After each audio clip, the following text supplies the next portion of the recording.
Москванын кран жигиттери барды топтолдук. Кудайым буйрса көрүңүздөр. 7,5 миллионга 3 комнатный квартира.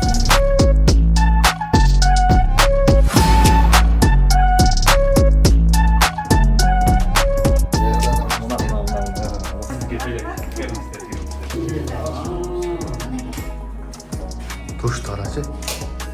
Айына канча төлөнүп калат бул квартирага? Айына 48 мың. 48 миң. Ноябрда алдык. Декабрь ичи ремонт кылдык. Толук эмес. Кириш керек. Январда көчүп келдик да. Жапак сөз менен 2 жыл басып келди. Жактуу квартира. Өтө сонун.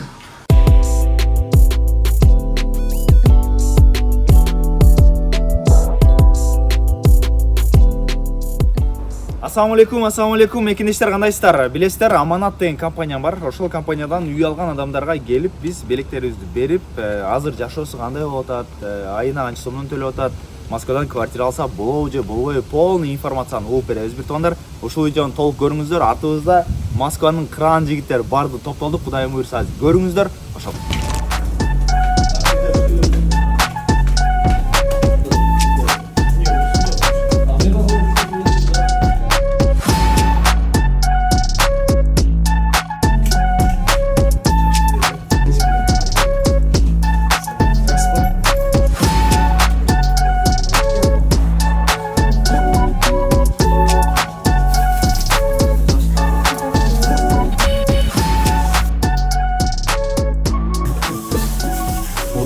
Ремонт жок болчу да, вообще. Азыр эже чек ремонт болуптур. Вообще сон. Жакшы болуп турбу? Чөт болуптур. Ремонт жок берилет береби, э? Жок, мисалы без ремонтта 1 миллион арзан болчу да. А эже өзү канча 300 канча сурайлы. Бир аз акча кетирип эле сонун болду да. Канча комната квартира? 3 комната, 50 квадрат, 7,5 миллионга алынды. 8 миллион болчу, 500 миң скидка кылдырып алганбыз да. Бир ай содалашкан. 7,5 миллионга 3 комната бар. Вообще сонун экен да. 7,5 миллионга 3 комнатный квартира. Бул жакта жашап аткандарыңызга канча болду эже? 2 ай болду, 1 ай 2 ай болду. Бир ай 2 ай болду, э? Ооба. Жакында эле атыптыр да. Ремонтко канча кетти жакча? Ремонт канча деле кетпеди. Бир 100 миңге айландырды окшойт. 100 миңге, э? Ооба. Бирок кыштасы өзүбүздүкү болду. Первоначально өзүңүз бердиңизби? Ооба, 500 миң бердик. Эми Өмүрбектин жардамы менен. Ата миллион берилиш керек эле да. Анан миллион жок болуп калган үчүн документти эми Бул жакка беребиз. закон эме кылып берди. А пропискаларды да ушул жака койдурасыңарбы? Койдурдук уже все. Балдарым 5 балам бар, бардыгы өттү. Бардыгы. Эркин берки салыштырмалуу сонун болуптур дейчи, а? Ойдогудай болуп, баягы квартплат берип, документ жагынан, башка жагынан да кыйынчылык бар эле да, коркуп. Ооба. Азыр эми кеңирди. Кеңири бар. Бирөөгө сразу документ кылып өзүм үйүмдө. Ооба. Айына канча берип калат ушунда? Айына 97 кетти эле. Анан биз эреп койгонго материнский капиталды өткөздүк, бардыгын өткөзүп, сразу суммасынан түштү, 83-85 түштү. 85 канча жыл болуп калат 85 миң? 85-30 жылга менин жашыма карап берилди, 30 жыл. Бирок биз баягы 30 жыл жүрүп албайбыз да, квартираны кармайбыз, еще балдарыма чөп, еще айлыгыбыз, ошо менен максимум 5 жылга эме кылам да, толук. 5 жылда төлөп койсоңуз болот экен да. Бул жагы өзүбүздөн да. Эрте төлөп жатсаңыз да болот экен получается. Аманат компанияны каяктан көрдүңүз? Кандай ишендиңиз? Кандай болду? Аманат компаниясын келиним көрдү. Жакшы эле компания. Мен өзү үй алам деп издеп жүргөндө, кимге барышымды билбегенде келиним бул жактарды көрүптүр эле. Өзү көптөн бери ниеттенип жүргөндөсүз да, үй алайын да. Ниеттенип 10 жылдан бери жүрөбүз да. Эсе 10 жыл мурда алганыңыздарда азыр уже бүтмөк келет. Биз алиги 30 жылды эле санап жүрөбүз да, 30 жылда 4 үй төлөнбү деп али кыска бойлуулук кылып, еще адамдар бар экен да, айланадакыларчы. Жок болбойт. Ой, болбойт. Эмне кыласың деген менен 10 жыл жашап койдук да бизчи. И то ол моментте процент арзанды, бардыгы выгодасы көбүрөөк эле, чем азыркы барганда. Но кийин деле 5 жылдан кийин деле үй алам дегендер чыгат да бизге окшогондор. Биздин уга азыр моментте. Ошондой. 5 жыл мурун менен мурун алган адамдардыкын уксаң жомок тупкандай болсоң, 5 жылдан кийин биздики дагы бирөөлөрүн жомок болот да. Оода зарплата чоңоёт, ушундай да бар. Оода. Арзанда, үй Квартира кымбаттай. Проценттери кетет. Мисалы мына квартирага 7 миллионго түшкөн болсо 5 жылдан кийин смело 12 миллионго урасың да. Ол ойлонбой элечи. Анткени Москва мен бир немени угуп калдым историяны. Под Москва мына Химки тараптанбы квартира ал деп айткан келе бирөөчү 3 миллионго 4 миллионго. Ал убакта баягы Химки баягындай Москванын ичине кирбейт деле, Москвага жакын эмес болгон да. Анан айткан 3 миллион 4 миллионго алып анан албай койгон. Зачем бердин аны? Неге алам? Мен бияка адам келеби? Деп анан убакыт өтүп азыр Химки Москвага кирет деп почти. Азыр Химкиден квартира алам деген 12 миллион 13 миллионго алат. Химкиде кымбат да квартира. Ана шорпо. Жигиттерге келе.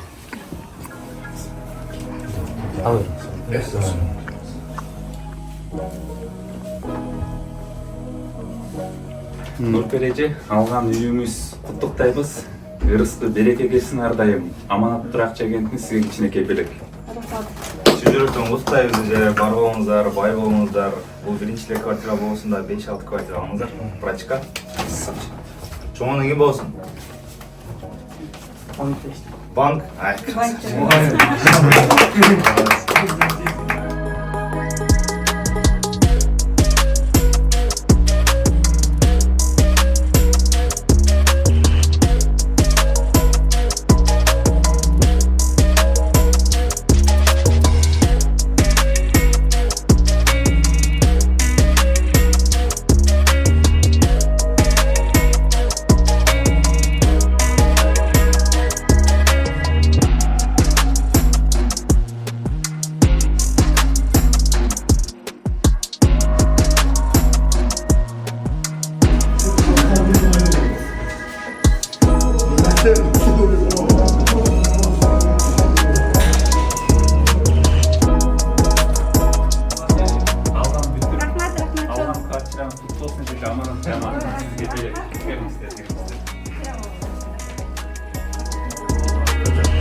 Görüyoruz hamla ikinci uyudun içi.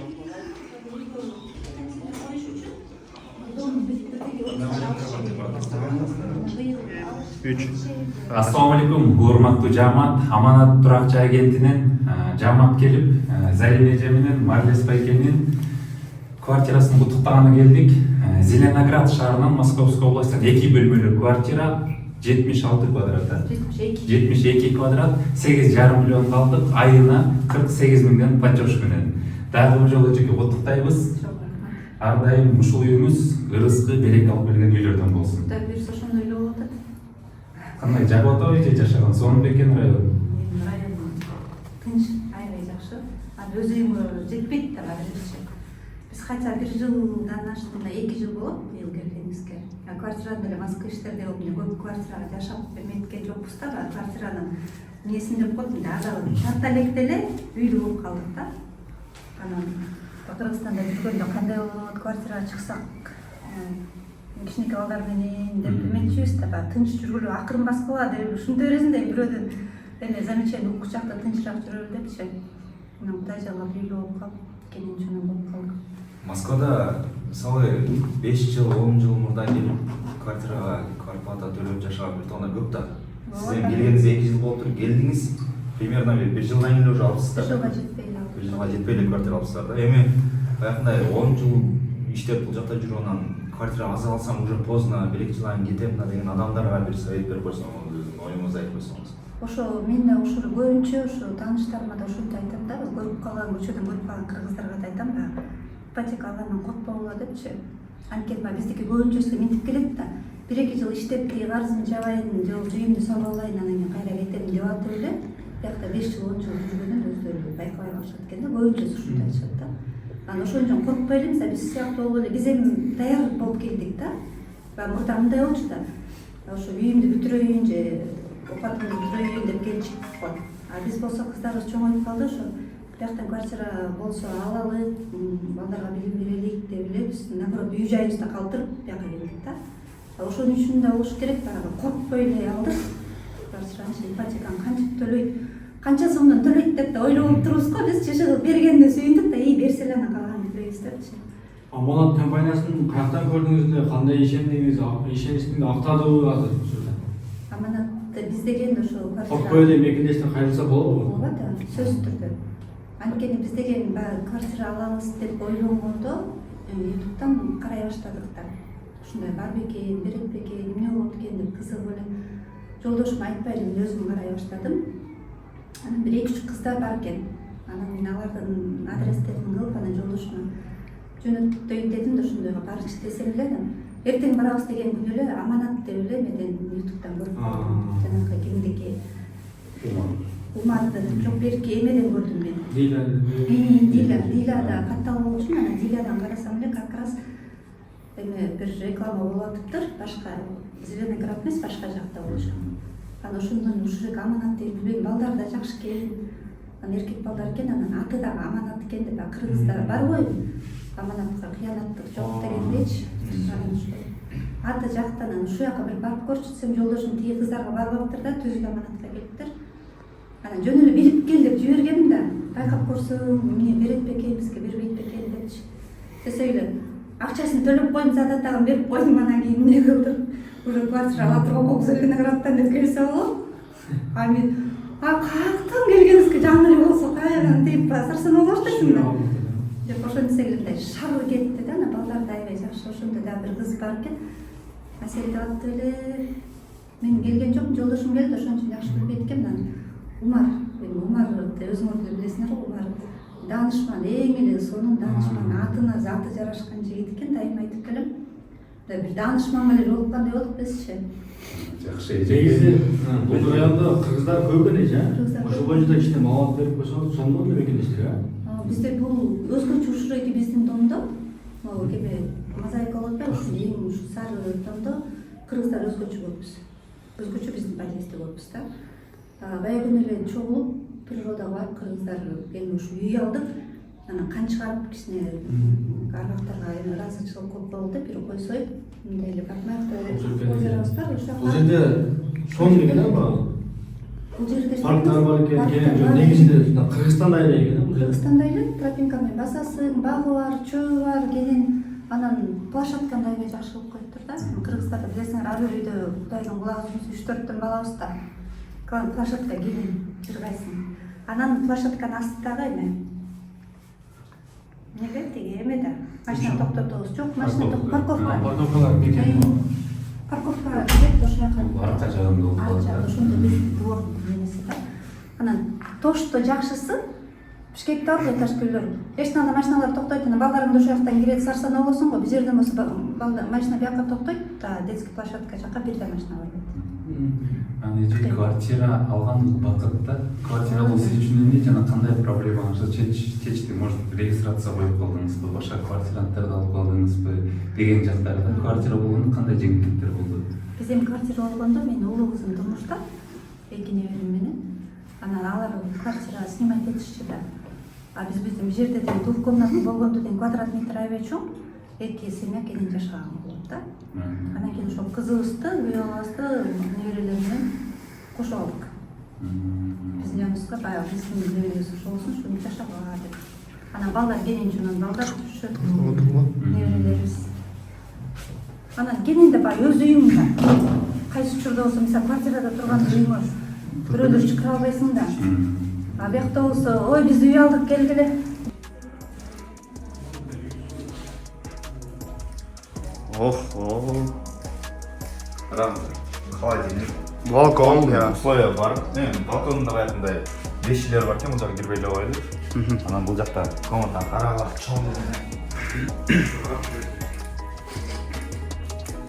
Нараңыздарчы. Туш тарачы. Ма. Son kim? 48 milyon liraya ödedi. Билбедим да, сончу. Burada biri var ha? Gibi de var ya bana. Kısası bu jakta da komanda bir tonlar. Двухкомнатный, да? Ha, bu komanda bu jakta gibi de var kvartira 72 kvadrat metre. Эжеке ошондо немечи айына канча төлөнүп калат бул квартирага? Сайына 48 миллион. 48 миң. Канча убакытка? 30 жылга деп алдык, кененирээк алдык, бирок андан көбүрөөк төлөсөк эртеге төлөп койгон. 4-5 жылда эле төлөп койсоңуз болот, э? Бүтүп коюу эмелер бар экен. А первоначальный взнос канча бердиңиз? Первоначально биздики негизи 1,5 миллион болуш керек болчу. 1200 застройщиктер өздөрү берет экен, биз 320 болуп ушундай бердик да. 1,5 миллион бериш керек да, жана банктан алыш үчүн. Ооба. Ошондо биздин үчүн ошо 1 миллион 200 застройщик берди, биз 320 точно бердик ошо. 320. Болду, эжеке комнаталарды көрдүк комнаталарыңыздын баарын. Кут болсун үй, эртерээк кутулуп, эртерээк төлөп алыңыз эжеке. Эртег ремонт кылып алып. Эртерээк ремонт кылып алыңыз. Душ соң экен бирок, душ. Керектүүсүн жасадык да, ошо биринчи душ керек болот.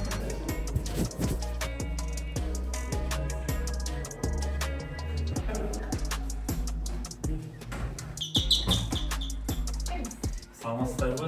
Чоктун эже алган квартираныз кут болсун, бул аманаттуу активдин элек силерге. Ассаламу алейкум.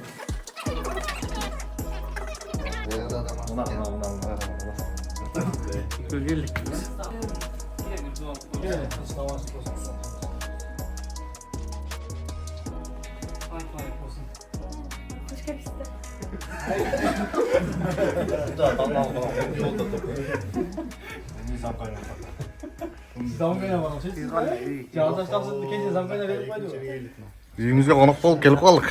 Хош келипсиңер. Бул жакты алганыңыздар канча болду? Ноябрда алдык. Декабричи ушундай ремонтту кылдык. Толук эмес, кириш керек. Январда көчүп келдик да. Сиз жумушуңуз бул жактабы? Бияка көчүп алдым. Машина бар экен да. Бул однокомнатный квартира болуп калды, э? Первоначальный взнос канча бердиңиз? 5% төктүк. Канча болуп калды? 320 миң тегерек болду да. 320 миң бердиңиз, анан уже алдыңыз үйдү. Канча срокто? 30 Немечи, бул компанияны сиздер каяктан көрүп калдыңыздар? Ким предлагать этти сизге? Мен бир тууган байкем бар. Ошо аманат кече эме кечке мал сабак берет экен го, баягы дин боюнча ушундай. Ошол жактан сабак алат экен. Анан аламы деген план бар болчу да. Анан көп риэлторлорго барып, консультация алып, андан кийин ошо байкем айтып калды. Сабак алган жерде ушундай кыргыз балдар риэлторлор бар дегенден Умарга кайрылдым. Ошо Умар менен сүйлөшүп, консультацияга келдим, жазылдым. Ошо анан эле биринчи эле вариант ушул үй болду. Как раз кыргыздар алып атат, жакшы жер. Анан инструктурасы жакшы жер дегенден келдик. Бир көрдүк, бир көргөндө тандадык. Сразу алдык. Бул жакта кыргыздар көп экен, э? 20 чакты бар бул жакта кыргыздар. Көп, 20дан да көп.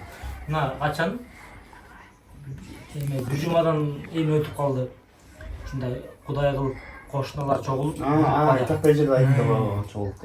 чогулуп, ошо көп экенбиз аябай. Бүт эле семейныйлер, жаш балалар экен, көп экен. Siz özü kayaktan bolsunuz? Өзүм түйүм оштон чүйдө чоңойгом да. Çiğde çoğun. Kaç yaşındasınız? 94. Siz be.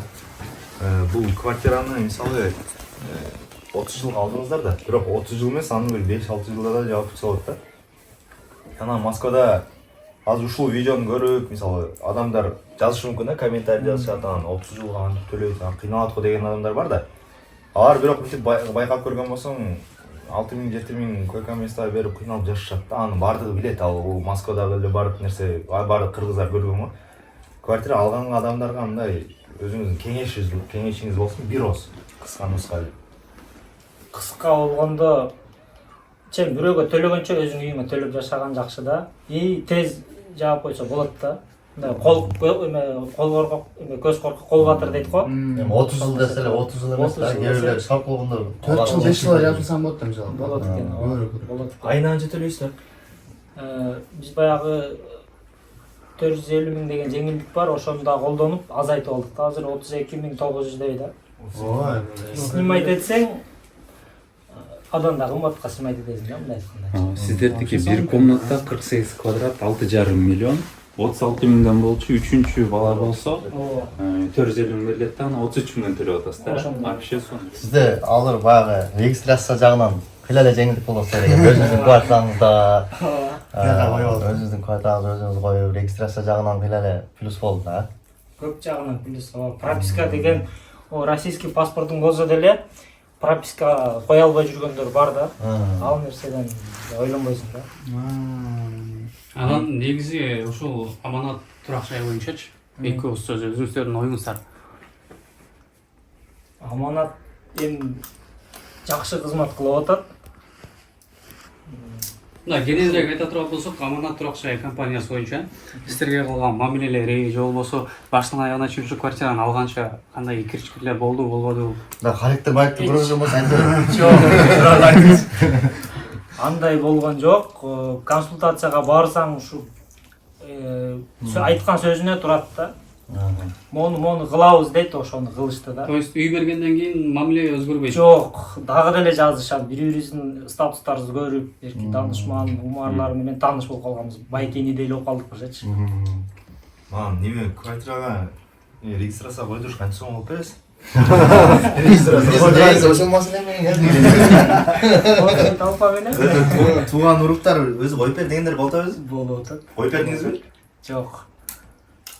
Бизге негизи үй алгандан кийин баардыгы эле турган болот экен өзү. Уйда караганда эсеп коюп кетти. Биз буга чейин дагы башка риэлторлорго кайрылдык.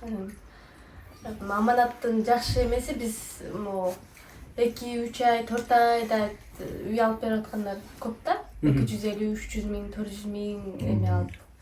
Бизге 100 миң менен эле полный кирдик, ошо эмеге 100 миң бердик. Баштапкы төлөмдөр, Жок, өзүнүн эмеси риэлторлор 350, 400 миң, 500 миң биз көп риэлторлорго кайрылдык. Ошентишти. Анан аманатка кайрылганда ошо 100 миң менен эле семейный эме менен алдык, семейный ипотека менен 100 миң бердик. Анан мындай жакшы жактары ушул болду да, бизге аябай жеңил кирдик да. Анан 1 айдын ичинде полный документтер бүтүп, 1 айдын ичинде сделка болуп, 1 айдын ичинде баарын алып кирип уже кирдик да, уже 1 айдын ичинде.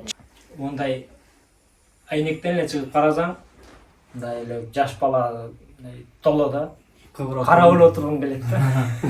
Азыр биз жолдон кирип келсек дагы бул жакта кыргыз мекендештер көпчүлүк экен. Анан тиги квартирага кирсек дагы айтты, бул жакта биз көпчүлүкпүз депчи. Анан баарыңыздар чогулуп кээде шашлык кылып, биримдик болуп турса керек, Кошуналар көппүз деди да, кыргыздар көппүз ушул жерде деди. Кой союп, шашлык, Кыргызстандагы болду. Эми мындан ары эме кылып койдук да. Акча чогултуп, казан алынды, уже дальше уланат да. Сон, конечно. Система башталып атыптыр. Ооба. Дагы бир жолу сиздерди үйүңүздөр менен куттуктап кетмекчибиз. Мындан ары эртерээк төлөп алыңыздар квартираны. Экинчи үйдү дагы алып алыңыздар бир. Буйрса пландар бар. Жеңем айтты уже бизге айтып биттиңиз кенже. Биз билип койдук. Өзүнүн атынан турган болду.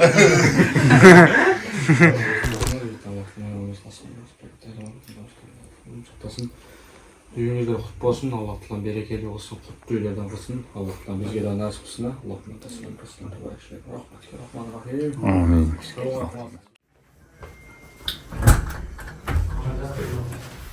Ассаламу алейкум. Үйүңүздөр кут болсун, бул Аманат компаниясынан подарок сизге. Саламатсызбы? Стайлы подарка берип турасың. Бул жакта келиңиздер жүрүңүздөр.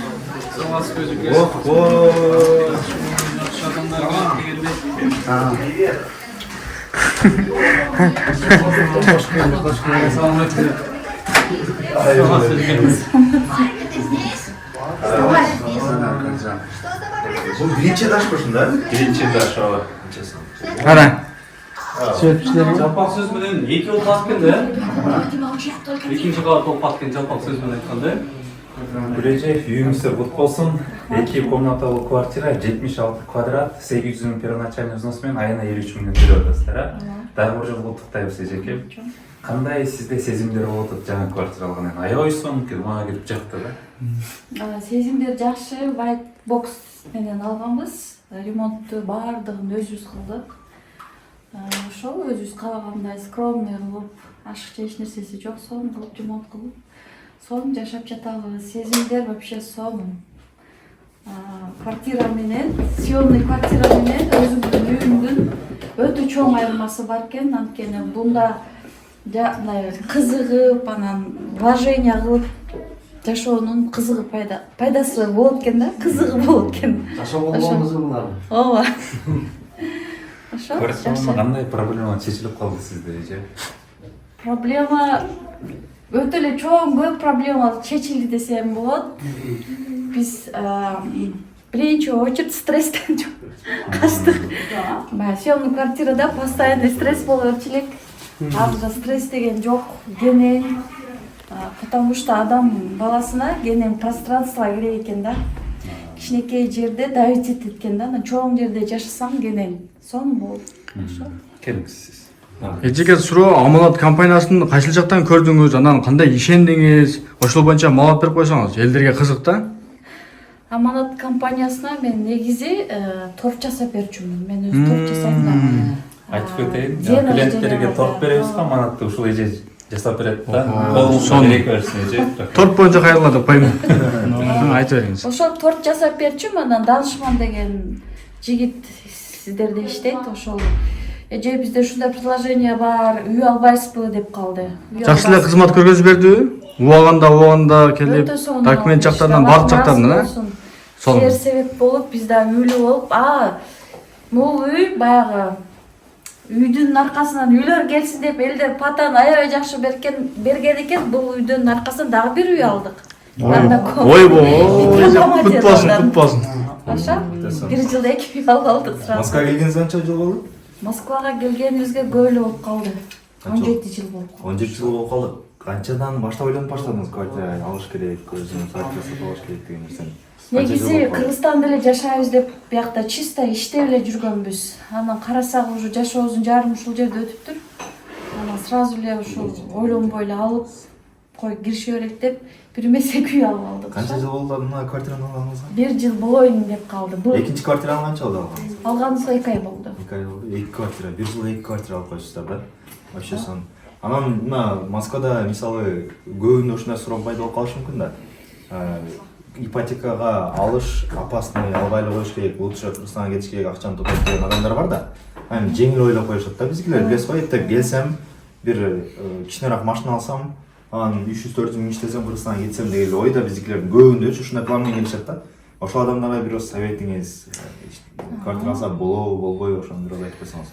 Урматтуу мекендештер, эч качан ойлонбоңуздар, үйдү коркпой ала бериңиздер. Бул деген вложение. Эртең эле сатып, өзүбүздүн мекенибизге кетип калабыз. Экеси утабыз. Ал жерден сонун толтура үйдү алып, дагы бизнестерге иштетсек болот да. Андыктан ойлонбостон үйдү ала бергиле. Эч коркунучу жок да. Все равно ошол акчаны жеп атабыз, ичип атабыз. Тойлор кыргыздарда билесиңер, той топор болуп эле акчабыз жок болуп кетет.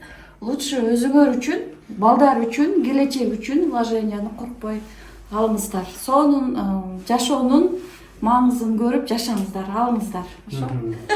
Бул квартира боюнча рейкосуз канча убакыт калдыңыз, канчадан төлөйсүз, канча бөлмөлүү? 2 бөлмөлүү, ошол квадраты 74, айына 53, первоначальный взнос 800 төлөгөнбүз. Ошол анан 30 жыл эмага чейин биз кутулганга аракет жасайбыз таптырактан. Эми айына обязательно эле 50 миң, 60 миң эмес, 100 миң, 200 миңден да жакканчылар деле болот керек турабы. Ошентип 100 миң, 200 миңден жабырсаңыз, сразу азаят срогу. Ошол жайга жакшы. Бул арзаныраак болот, Арзаныраак дагы болот. Эми бир квартираңызды көрүп чыгайлы, видео менен, Бирок мындай эле көп чоң нерселерди албай эле, мындай өтө чоң кадрмен тартсаңыз эми. Биз жана үстүндөгү ушул ипотеканын үстүндө бир квартираны көрдүк, бир тондар. Ушундай квартира окшош Окшош экен. Ох, эже бул эмне? Торт. Кармасаң болобу? Болот бул неме? Муляжбы? Муляж. Ага, муляж. Эженин өнөрү күчтүү экен, караңыз. Сонун экен. Ушундай торттор жасап, мекенештер сүндөт. Мына бул балкон экен, балкон неме? Ха? Келен экен, а? Биринчи этаж. Мен эң жакшы көргөнүм ошо биринчи этаж жакка жакты. Жакыштыр. Биринчи этаж жакшы да. Мына полный өзүңүздөр сатып алгансыздарбы? Ооба, өзүбүз заказ кылдык. Эже мындай сыр болбосо, ремонт канча акча кетти? Ремонтко акча кете берет экен бирок. Антип милтип Грубо айтсаңыз мындай, оңой айтпай, грубо айтып мынча сом кетти десеңиз ошо миллион киргиздик да. миллион ремонт кылып да. Бирок миллионго жараша эле болду. Жакшы сонун болупту бирок. Өтө сонун болду. Жактыбы, жакшы эле. Сонун, ушуналар сонун. Кичине жашыча буюмдарды жок кылыш керек, кыргызстанга бериш керек. Көчүп келген боюнча анан кичине бошотобуз. Өтө сонун, караңыздарчы. Канча кетти убакыт бунун ремонтуна? 2 ай окшойт. 2 айдын ичинде. Бул кухня. Ошондой жасатышты да. Бул жакта санабай жүргөн да. Бул гардероб. Бул жак кирсек болот. Көрсөтө детский экен бул жак. Охо. Сөз жана эле.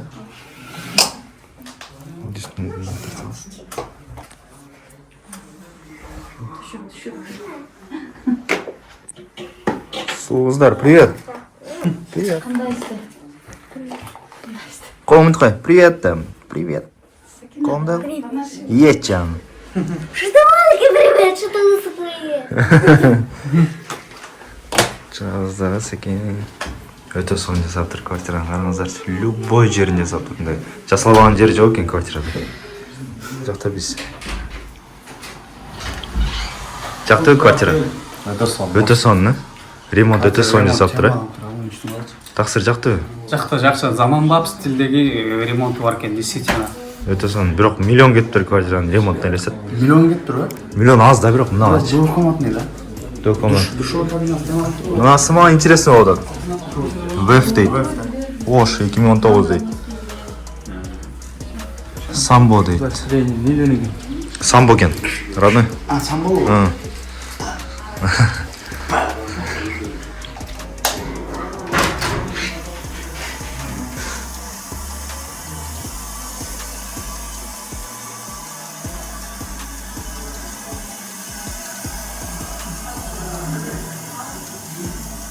Москвада бир туугандар, не только Москва, Россия жергесинде бир туугандар. Биз Москвада средний зарплата 70 000 айлыкка иштейбиз да. 70 000 айлыктын 50 000 акчасын дебей 40 000 акчасын Кыргызстанга салабыз. 40 000 рубльдан биз 12 ай иштеген болсок, болгону 480 000 рубль акчага иштейбиз. 480 000 рубльга нормальный деле машина келбейт бир туугандар.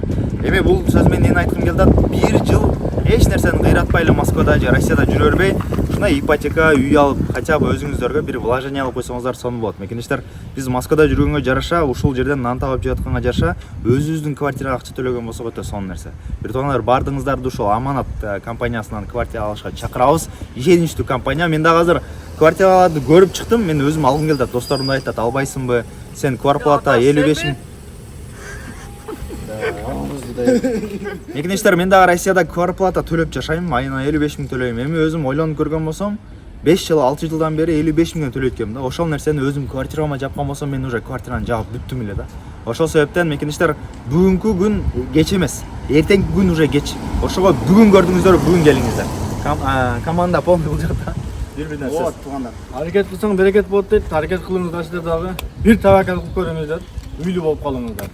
Достор, алыңыздар, аракет кылыңыздар. Биз дагы азыр келип өз көзүбүз менен көрүп, эми практика жүзүндө көргөндө баары башкача экен. Биз деле үй алгыбыз келип турат чынында. Аракет кылып андан көрө жакшы ой максаттар менен кадам ташсаңыздар. Туугандар, анан 30 жыл кантип төлөйм, 30 жыл өткөнчө мен карып кетем го деген ойдон алыс болуңуздар. Анткени бул 30 жыл деген нерсе просто сиздерге поддержка болсун деп азыраак процентин төлөгөнгө 30 жылга созуп койгон. А то сиздер 4 жыл, хоть 5 жылбы, хоть 3 жылга төлөп кутулуп койсоңуздар болот. Времядан отурбайсыздар. Ушул жагы өтө вариант болот. Аманаттан үй алыңыздар.